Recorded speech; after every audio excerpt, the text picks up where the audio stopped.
बोलो सदिया करे परतोगे गे करा लियो तोरा से लाभा जन गेलो गवा में सभा अब की तू बोलो सदिया करे परतोगे।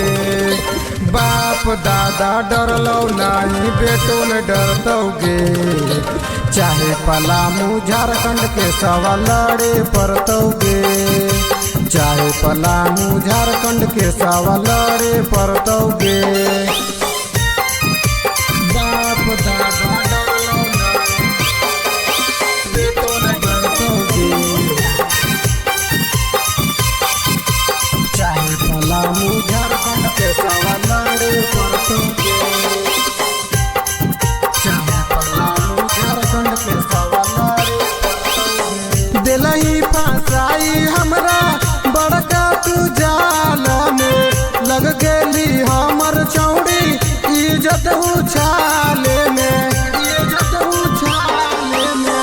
दिलही फसाई हमरा बड़का तू जाल में लग गेली हमर चौड़ी इज्जत उछाले। हम दिल लगलियो तू दिमाग लगैली हम अच्छा सोचलियो तू करम कैली।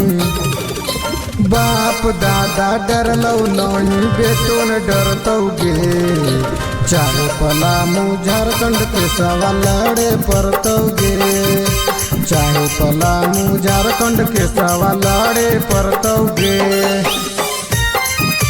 बाप दादा डरलो नहीं बेटो ने डरतोगे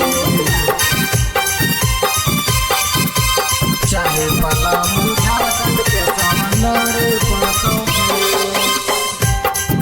चाहे पलामू झारखंड के सवा लड़े परतोगे। फंस गेलियो हम ता तोरा कर में भलाई गे तू ता दे लिखियाई धोखा के दवाई गे धोखा के दवाई गे।